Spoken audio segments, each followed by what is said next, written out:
Is my audio audible? ఎవరైనా respond కండి. Yes, sir. Yes, sir. Yes, sir. Okay, right. Yes. So good morning to all of you, and I hope all others will join shortly.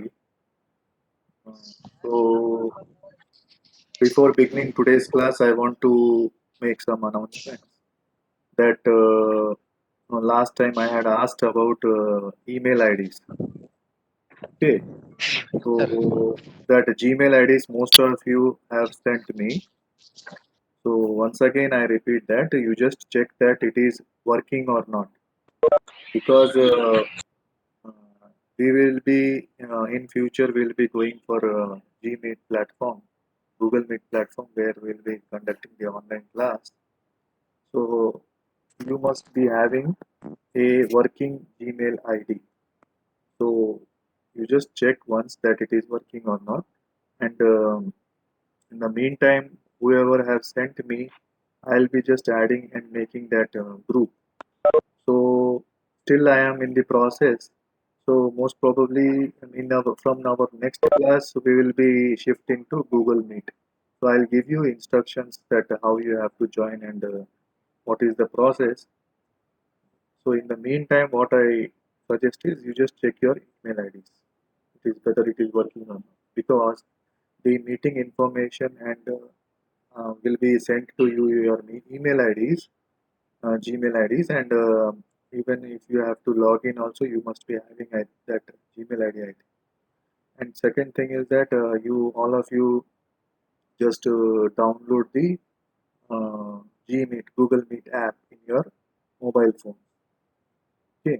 Another thing is that if anybody is having problem with your phones or anything, you can go and you can sit along with your friends in group. Okay. If somebody is having problem, it's not that you must be absent for the class. So you can attend, and you must attend at least by going and sitting along with your friend who is having mobile phone, and listen to the online class. So that yesterday we had a meeting with our honorable commissioner, where he has very much influenced on the student attendance. So he told that if anybody students who are having problem with phones, they can go and compulsorily attend the online class by clubbing with their friends. So that this is the message given by our commissioner, so even our principal also. So don't miss the online class just because you have any problem with your any problem it can be. Okay, mobile phone problem ఉండాలని ఏం లేదు.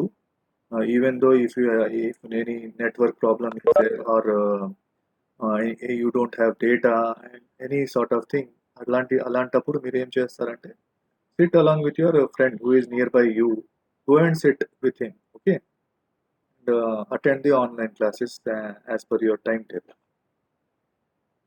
Yeah. So with that note, I'll start today's class.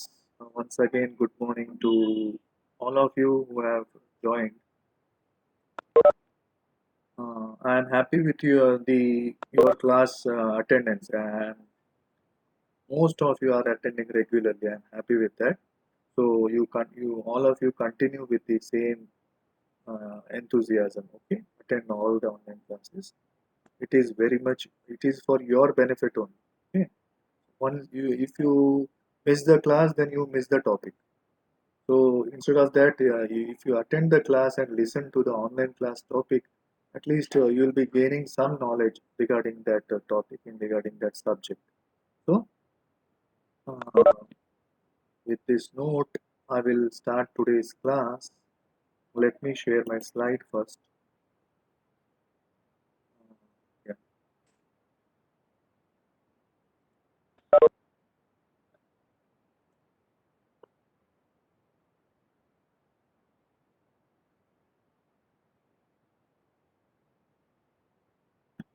Yes. So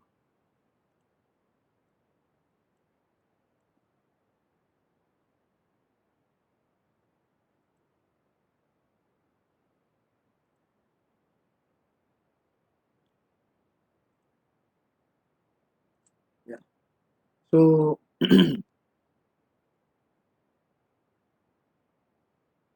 yeah. So in our last, I hope all of you are. Can you see the slide? Anybody respond? Slide కనపడతా ఉంది కదమ్మా? Yes. Anybody please respond? మీకు slide కనిపిస్తా ఉంది కదా? చూస్తాం sir. Yes. Okay. And one more advice that if anybody is having problem with the video or audio, just confirm that you are sitting in a good place where signal strength is good. Okay. So mobile signal strength కొద్దిగా బాగున్న చోట కూర్చోండి please. Don't mind that. ఒకసారి check చేసుకొని కూర్చోండి so that you don't have any disturbance. Signal తక్కువైనప్పుడు buffering అవుతూ ఉంటుంది. సో దట్ ప్రాబ్లం లేకుండా see that you sit in a good place. Okay. 1 second.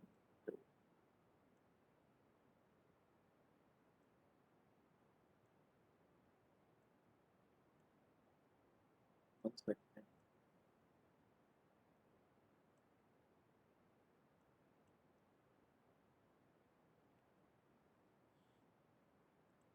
So last time మనము virus introduction start చేసినాము. What do you mean by virus and how it was discovered, and we discussed about the virus classification, different types of virus based on the host. Then we discussed about the virus classification based on their morphology. Okay. We have different types of viruses: animal viruses, plant viruses, then microbial viruses, and so on. All the viruses, they don't have a similar structure. Whereas if you see the chemical composition of a virus, then it is same. Okay. It can be an animal virus or plant virus, any virus. If you see, most of the time you will be finding two parts. One is the protein coat. Okay. The protein coat, what it is known as, it is known as capsid. So this is the capsid. Here if you see this TME virus, where the protein coat is known as capsid, and these capsid are it is the protein coat, and this protein coat is made up of number of protein subunits that is known as capsomeres. So one is protein coat, okay, and this is the first component. Second component is the nucleic acid.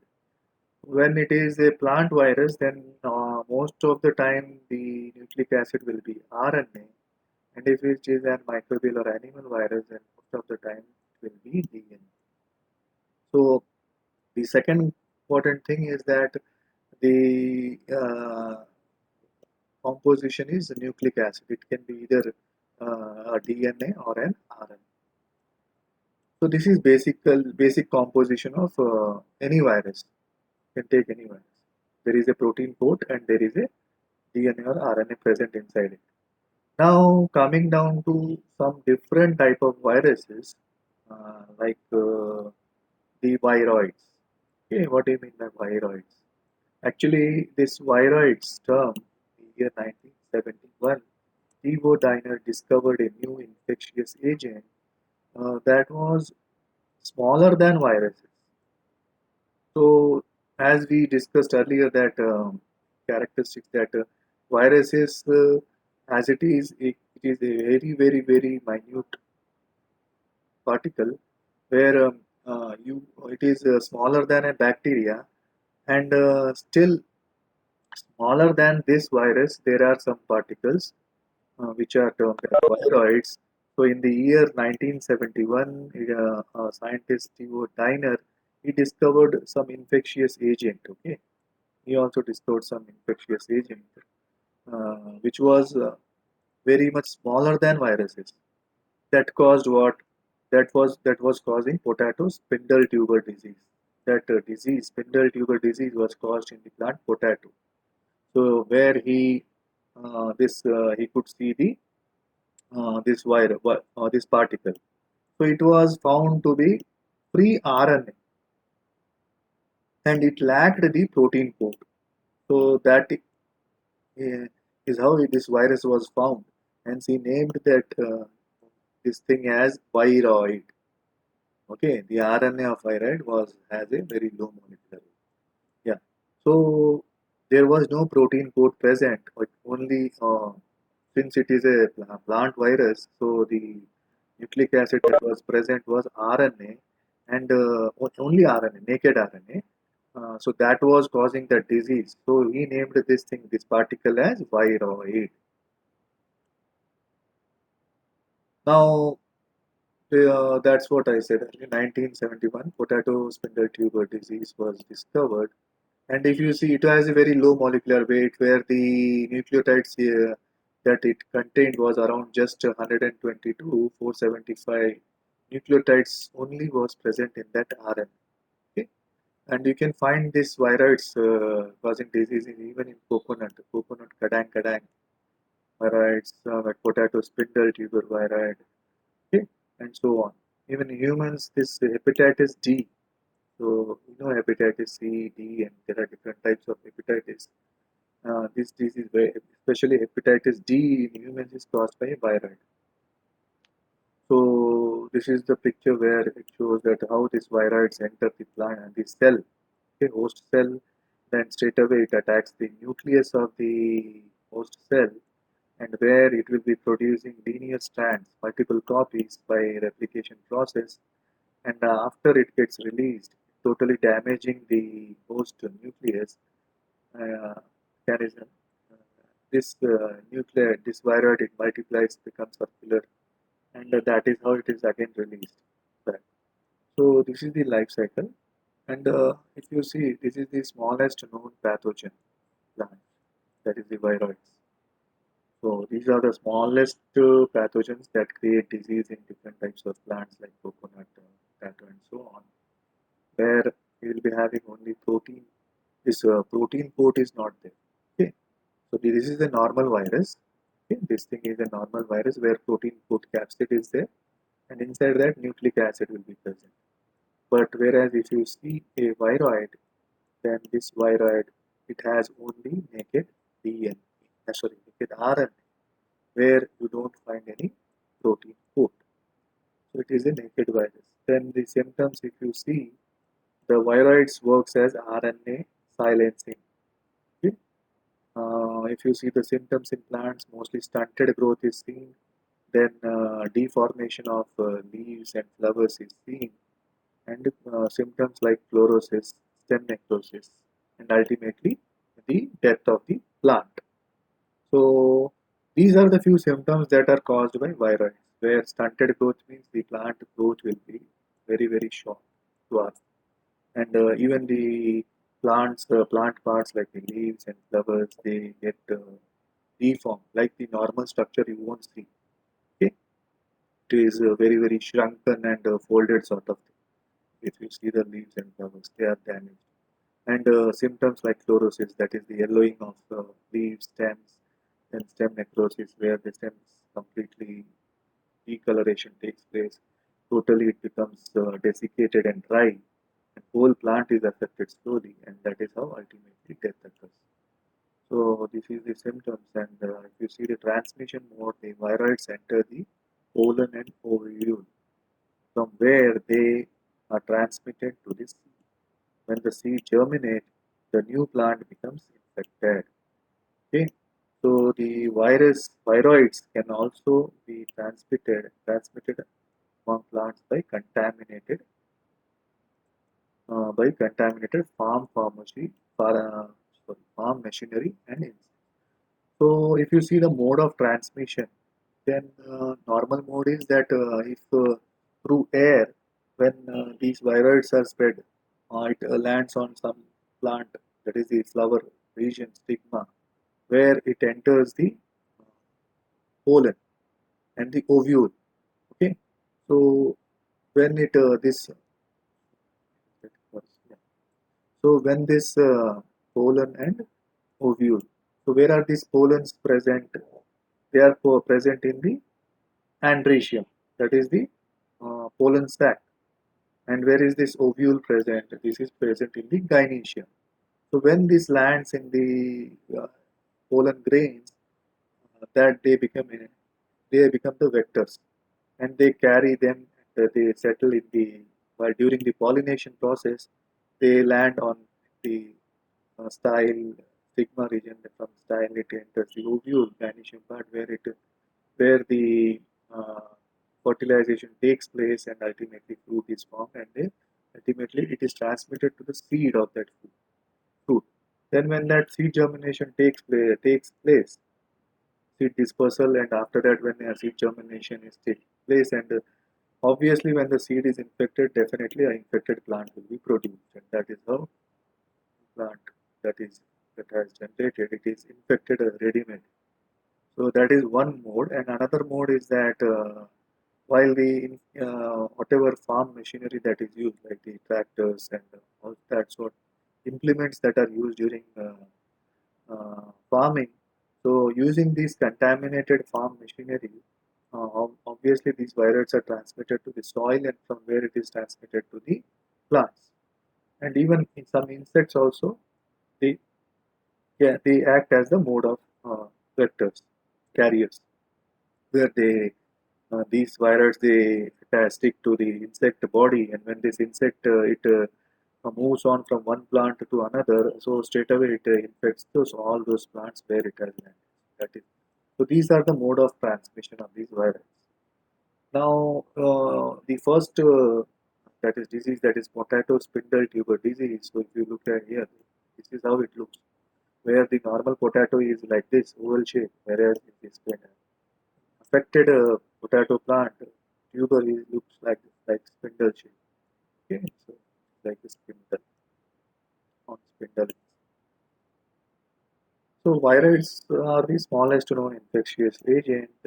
They are small. They have only RNA molecules.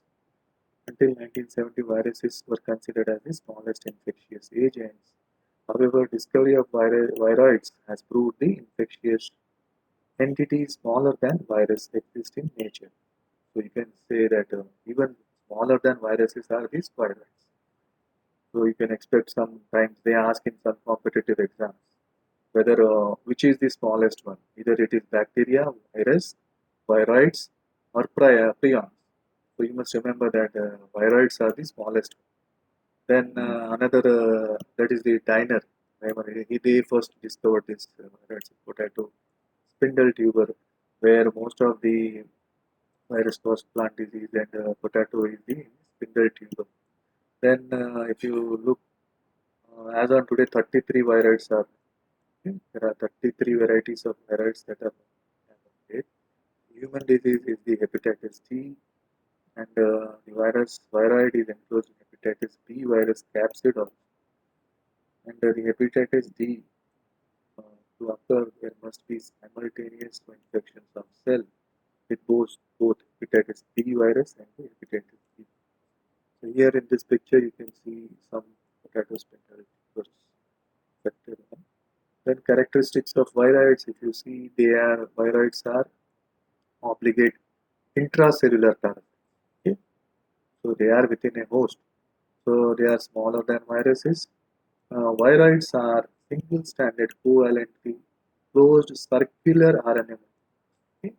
So these are first thing is that single-stranded, and they can be either rod type, and they are closed like this. Okay?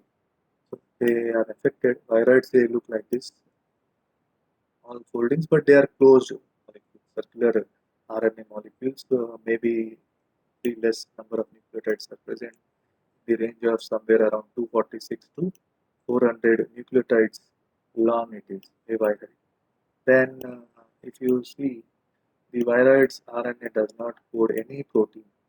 So normally uh, proteins are coded by the where if you see the protein synthesis where uh, the based on the mRNA sequence we find just a minute, somebody is waiting here. Yeah.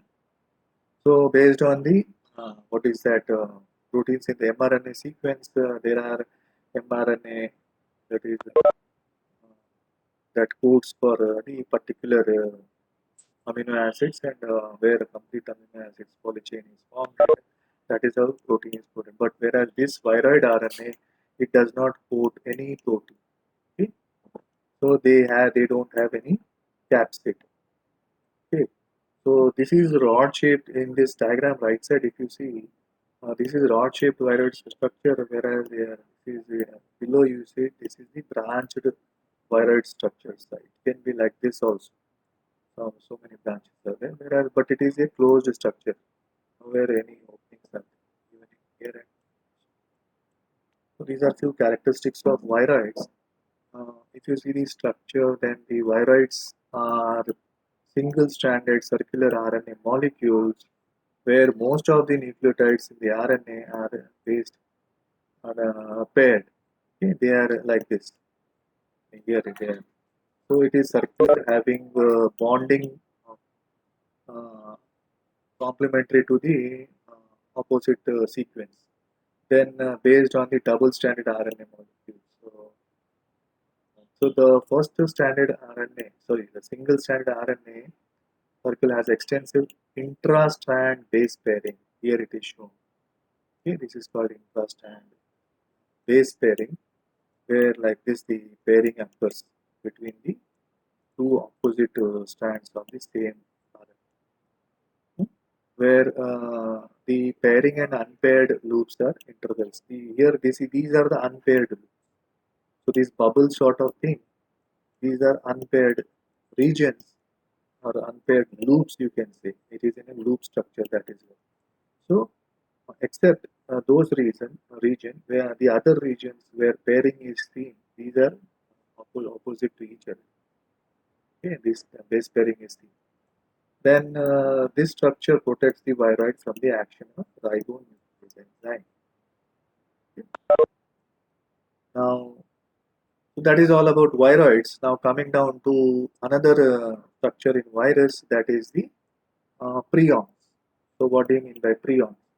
So prions in modern medicine, certain infectious neurological diseases were found to be transmitted by an agent consisting of abnormally folded proteins.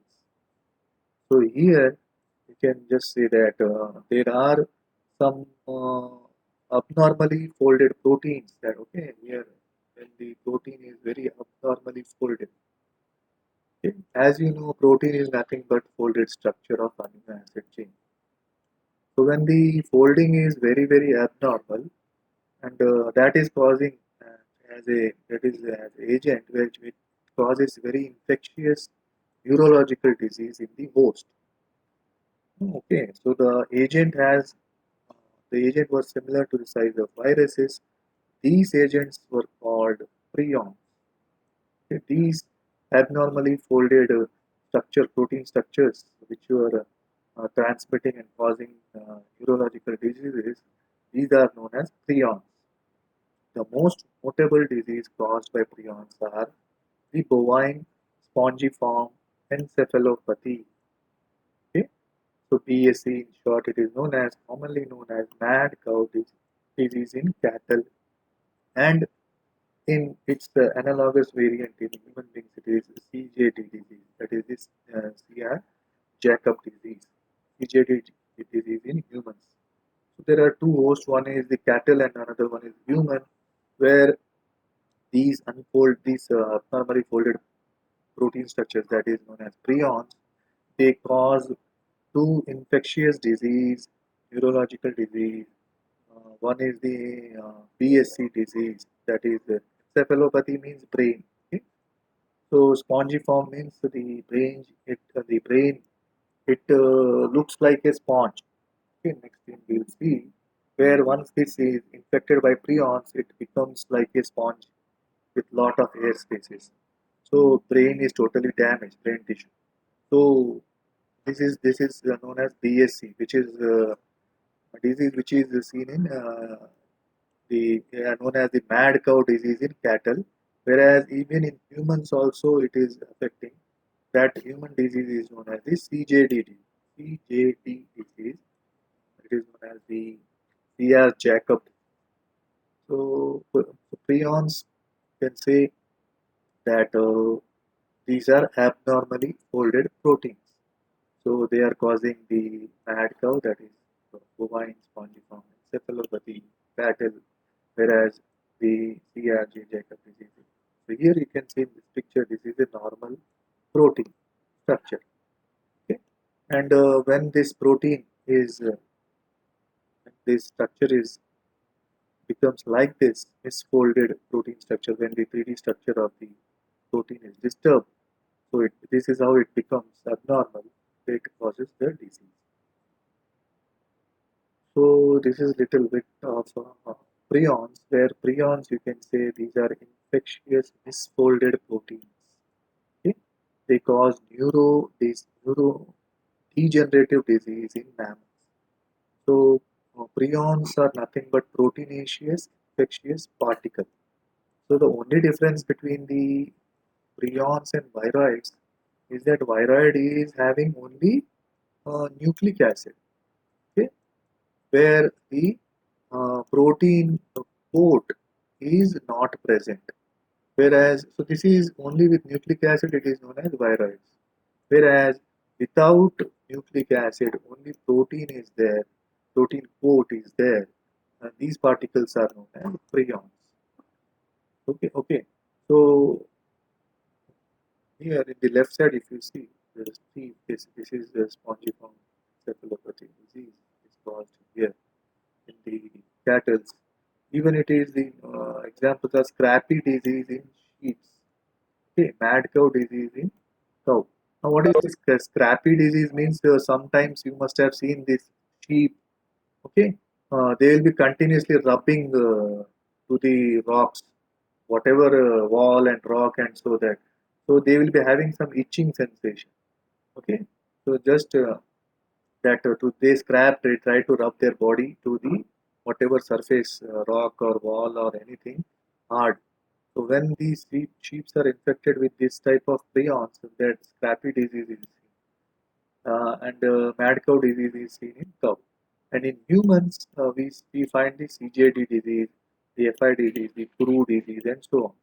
So the symptoms may not show up for decades. So, what is the symptoms if you see when this virus, this prions, this attacks the host, that is cattle, sheep, and human?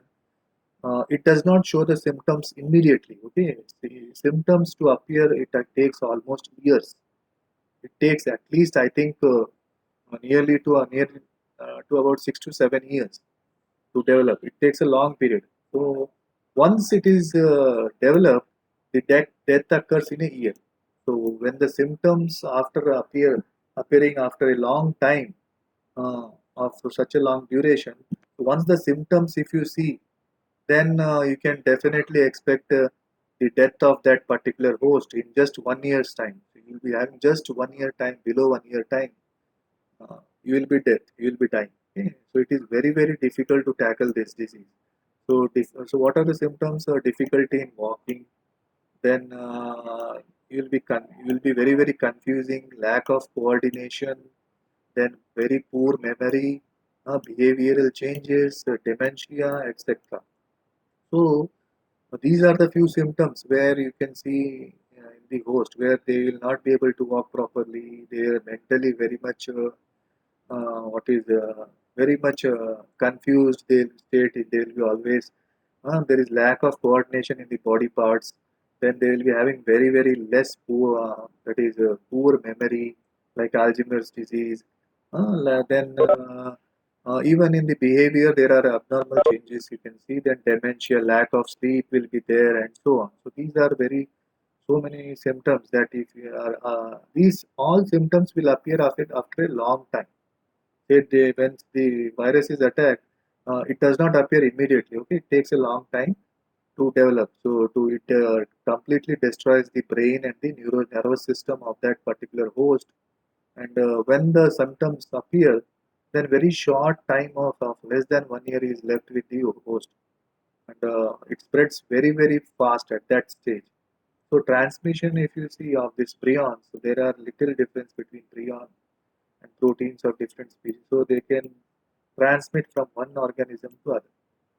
So what are those transmission modes? Means eating the infected meat.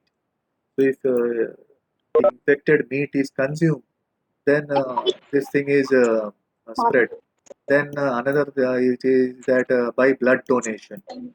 When the blood transfusion occurs from an infected person to a normal person, it is spread. Then organ transplantation. So nowadays we see that number of organ transplantation is done, like the heart, the eye transplant, kidney transplant, liver transplant, and so on. So once the infected person is that his part is transmitted, then organ transplantation occurs. Then it is spread easily. Then surgical instruments, where if the surgical instruments are not sterilized properly, and if the symptoms appear, then if those surgical instruments are used during the surgery, easily this thing is spread. Okay, 1 second.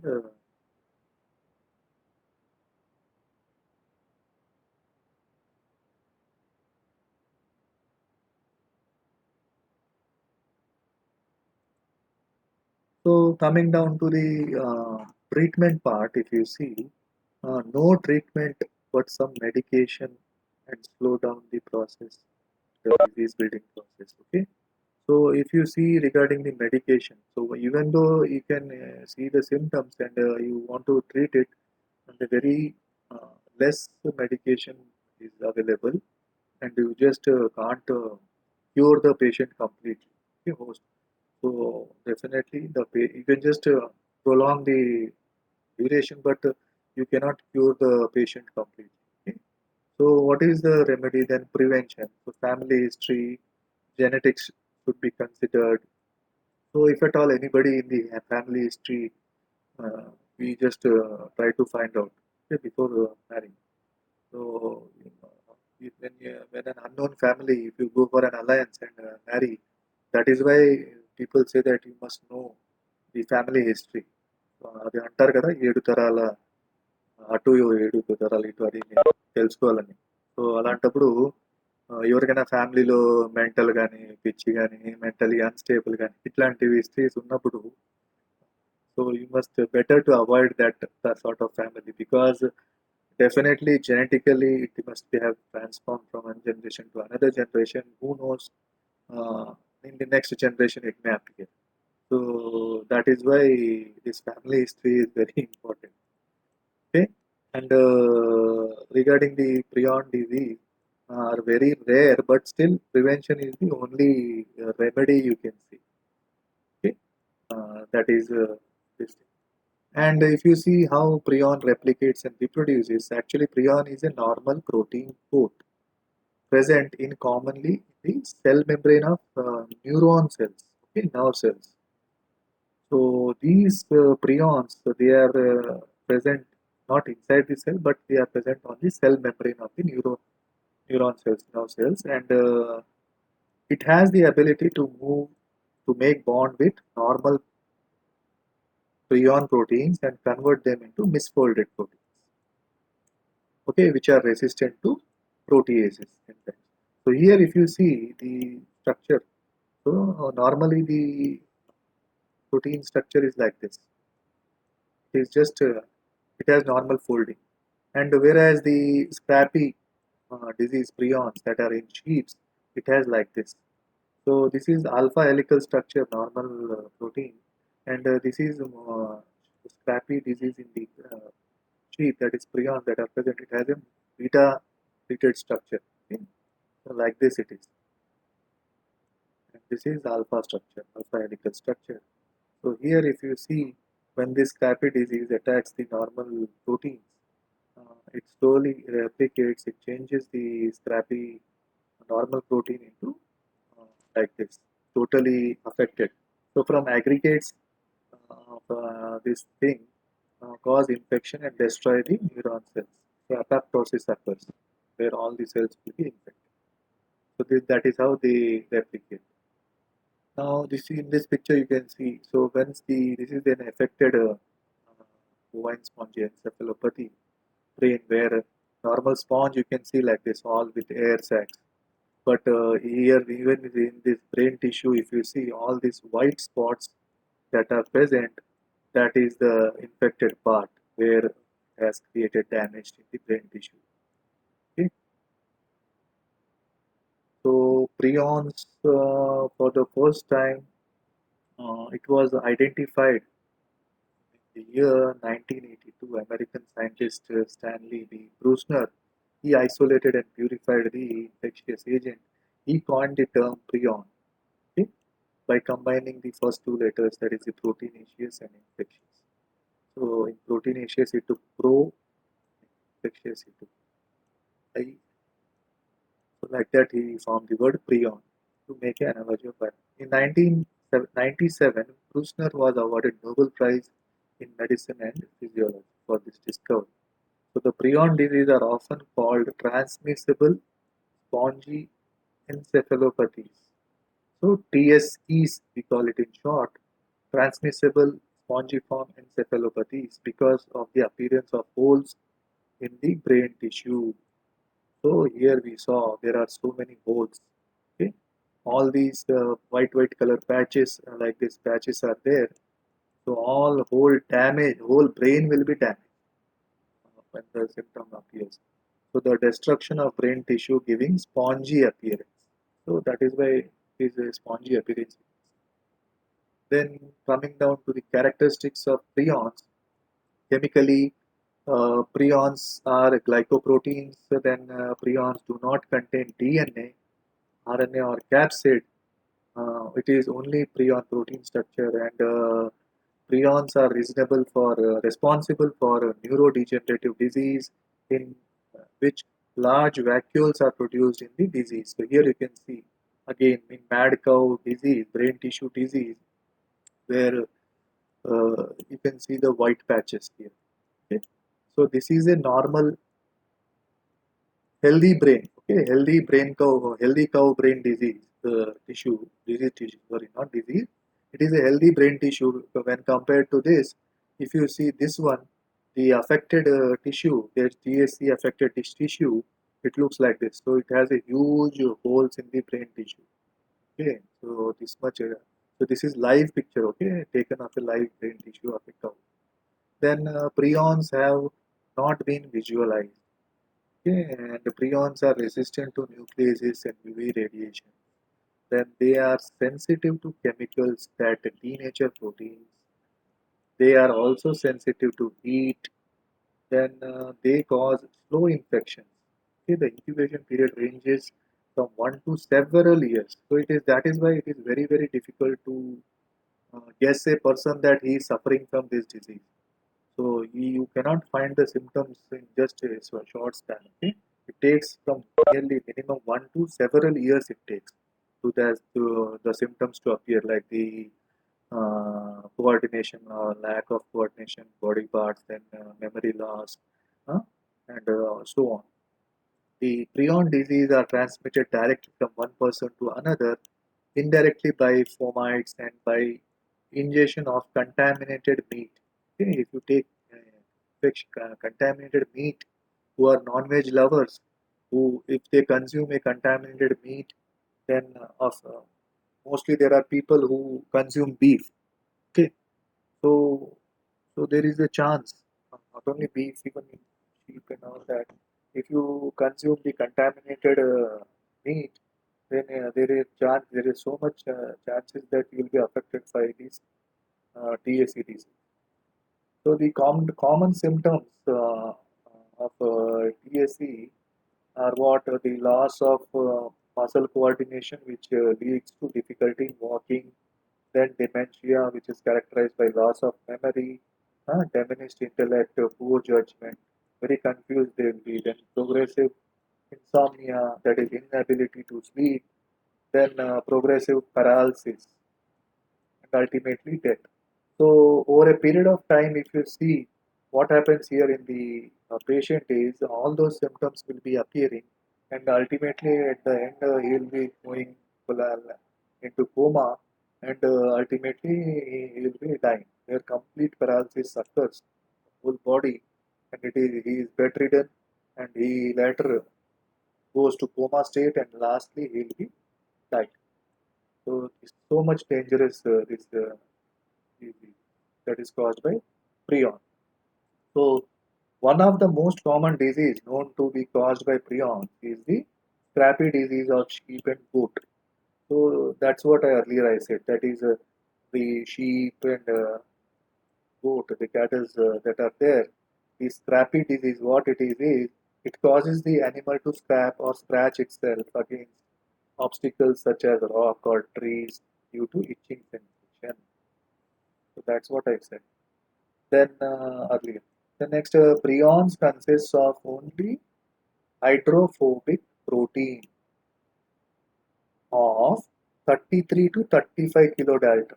So it is a very low, having only 253 amino acids, which is often called PR, that is protease resistant protein. So it is protease resistant protein. Call it as these prions. Short, it is known as PR, which is having only nearly about 253 amino acids. So the PRP gene is present in many normal vertebrates. It is supposed that a changed PRP is responsible for this disease. When the PRP, this thing is there, gene is there, when it is gets affected, that is any mutation occurs, then this disease is caused. Then the spread of prions. Some workers are of the opinion that the disease is transmitted. Uh, it is transmitted by PRP flow. Then the infectious particle is the PRP and which has been chemically modified. When abnormal PRP enters the normal brain cells, there is possibility that it binds with the normal PRP and induces the enzymes that modify its structure and that lead them into abnormal configuration. So when a normal abnormal PRP enters the body host body, it reaches the normal brain cells where it modifies the normal PRP present there and the modify this thing is occurs. Uh, it leads to the abnormality confirmation. So this newly formed abnormal PRP is turn attacks the normal PRP molecule. So, but the other researchers feel that this is the hypothesis, is not adequate. Still, there is a lot of research has to be done in this regard. So that is all about viroids and prions. Now coming down to uh, TMV, tobacco mosaic virus. So exam point of view, you can expect a short answers with regard to viroids and prions. They may ask a short answer question. Now coming down to another important topic that is you will be learning about the structure of tobacco mosaic virus. In short, it is known as TMV. So TMV has a historical significance as it is the first discovered virus. So we are left with just 5 minutes. So it is as we in the history we discussed at the virus introduction part, where the first virus that was discovered was the tobacco mosaic virus uh, by W.M. Stanley, who could put forward by the structure of TMV virus by crystallization process. Okay? It was J.B. Sumner who actually identified this tobacco mosaic virus first. Then the first crystallization process, crystallized virus is also TMV by W.M. Stanley, where we could come out with the composition of an virus, that is the protein nature and the nucleic acid composition. The first sequenced plant virus is to be shown to contain the RNA as genetic material. Then this is the first virus to be shown to contain RNA and protein. So that's what the protein and nucleic acid nature of a virus was identified by this virus only, that's tobacco mosaic virus. TMV causes disease of tobacco, tomato, and other plants also. Okay, not only in tobacco, this this mosaic virus, it causes the similar disease in the plants like tomato, brinjal, and so on, capsicum. And so. So this TMV belongs to Tobomo virus group. Okay, so tobacco mosaic virus, this belongs to a virus group that is Tobomo virus. It infects tobacco plants that causes mosaic disease. So the disease is in mosaic pattern. That's why it is known as mosaic disease. The symptoms were mosaic patterns, mottling, necrosis, stunting, leaf curling, and yellowing of the plant tissue. So if you look here, below is a healthy tobacco plant where the leaves are in their normal state and they are green in color. Whereas here, if you see where a tobacco mosaic virus infected plant, you see the leaf, they are showing the mosaic pattern, all the dot structures you can see here, and even the necrosis of the stem is also seen, and stunting growth. The crop plant will be very short, dwarf, and the leaf curling starts here. You can see the curling, and the edges leaves are curled, and the yellowing of the whole plant tissue occurs, and ultimately the slowly that plant becomes dried and comes the death of the plant occurs. That is how the plant is damaged by tobacco mosaic virus. Okay.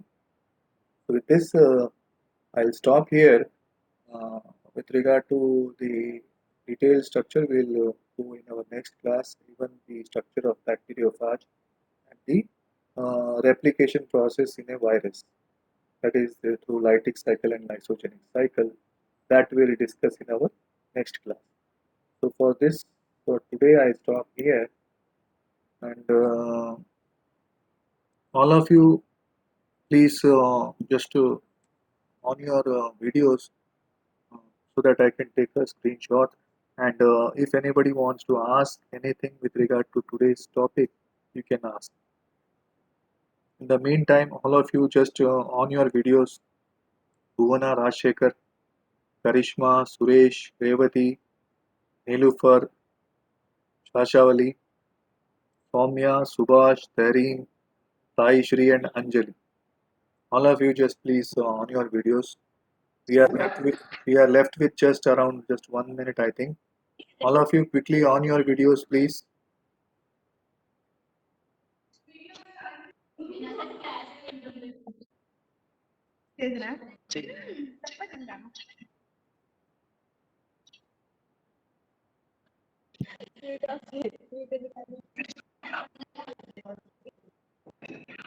అదే గురుము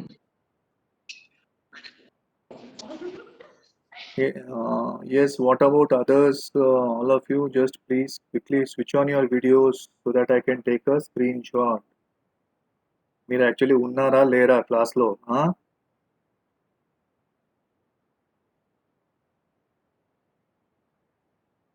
Yes, Bhuvana, Revati, Nilufar, Subhash, Tehreen, Taishri, and Anjali.